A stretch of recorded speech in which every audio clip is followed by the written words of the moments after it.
वक्फ कायद्यात मोदी सरकार बदल करणार आहेत आणि यामुळेच केंद्र सरकारच्या या निर्णयामुळे आरोप आणि प्रत्यारोप सुरू झालेले आहेत।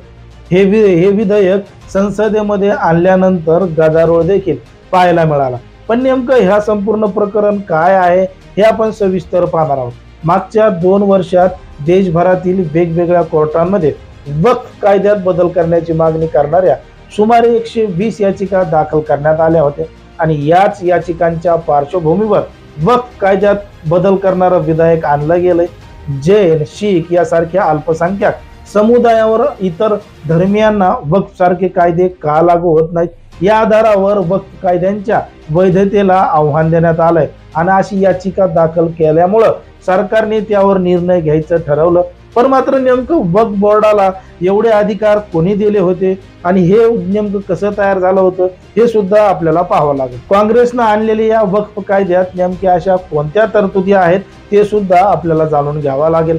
जर आपण पाहिलं तर आज देशभरातील सर्वाधिक मालमत्ता ज्यांच्या नावे आहेत त्यापैकी वक्फ बोर्डाचा 3रा क्रमांक लागतो। कारण की भारतीय सैन्य आणि रेल्वे खात्यानंतर वक्फ बोर्डाचा 3रा क्रमांक लागतो आणि याचं प्रमाण महाराष्ट्रामध्ये सर्वाधिक आहे। वक्फ बोर्डाच्या 31,716 मालमत्ता या महाराष्ट्रात आहेत आणि एकूण क्षेत्रफळ 92,000 एकर जमीन त्यापेक्षा अधिक एकट्या महाराष्ट्रात आहे। मराठवाड्यात 60,000 एकर जमीन वक्फच्या मालकीच्या आहेत। 1954च्या कायद्याला 1995 साली काँग्रेसच्या तत्कालीन पंतप्रधान VP नरसिंह राव यांच्या सरकारने वक्फला अमर्यादित अधिकार दिले होते आणि वक्फ बोर्ड कुणाच्या खाजगी संपत्तीवर देखील दावा करू शकत होते। इतकेच नाही तर स्थावर सोबतच जंगल मालमत्तेवर देखील वक्फ बोर्ड दावा करू शकते।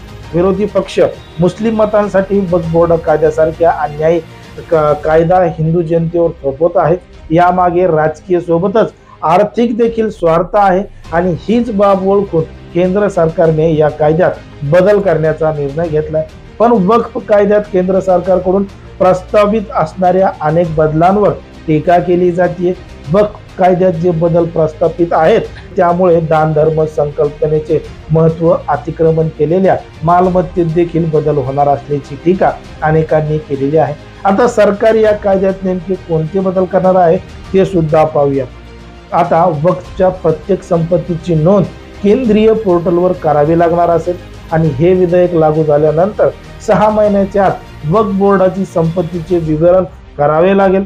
आधी सत्यता पडताळणी शिवाय कोणतीही जमीन वक्फ बोर्डाच्या मालकीची होणार नाही। यासाठी सरकार समिती गठीत करणार आहे। वक्फ बोर्डाच्या संरचनेत आता महिलांचा देखील समावेश असणार आहे, ज्यामुळे मुस्लिम महिलांना बोर्डाच्या प्रशासकीय निर्णय प्रक्रियेत सहभाग मिळेल। वक्फ बोर्डाच्या मिळकतीतील पैशांचा उपयोग विधवा, घटस्फोटित महिला, अनाथ मुलं, अनाथ लोक आणि लहान मुलांच्या कल्याणासाठी करणार आहेत किंवा उपयोगात आणणार आहेत अशी अट आहे। मात्र वक्फ बोर्डातील कायद्यातील सुधारणांच्या विरोधात सर्व राजकीय पक्ष एकत्र आलेले आहेत आणि विचारलेल्या प्रश्नांचे मंत्री उत्तर देत असताना सुद्धा हे लोक गाढ झोपी गेलेले चित्र सुद्धा आपल्याला संसदेमध्ये पाहायला मिळतात। इतर वेळी हिंदुत्वाचा आवाज उठवणारे किंवा हिंदुत्वाचा जप करणारे उद्धव ठाकरे आणि इतर राजकीय मंडळी आता नेमके कुठे गेलेत, कारण की त्यावर एक शब्द बोलला सुद्धा तयार नाहीत। यावरून विरोधकांच्या दुटप्पीपणाचा जो पडदा आहे तो उघड होतोय आणि हे जे काही बिल आहे वक्फ बोर्डाचं त्यावर मात्र बोलायला कोणी तयार नाही आणि विरोध करणारे यावर नेमका विरोध करत आहेत। विरोध करण्याचं कारण काय आहे, कशामुळे आहे ते देखील त्यांनी स्पष्ट केलेलं नाही। पण मात्र येणाऱ्या ज्या निवडणुका आहेत त्या निवडणुकीमध्ये होणाऱ्या मतदानावरच विरोधकांचा डोळा आहे आणि म्हणून ते या विधेयकाला विरोध करत आहेत असं सुद्धा अनेकांनी सांगितलेलं आहे। मग आता हे विधेयक जे सरकारने आणलेलं आहे त्यावर तुम्हाला काय वाटतं हे अगदी स्पष्टपणे कमेंटमध्ये सांगा आणि अशाच पद्धतीचे नवनवीन व्हिडिओ पाहण्यासाठी आपल्या चॅनलला लगेच सबस्क्राईब करून घ्या।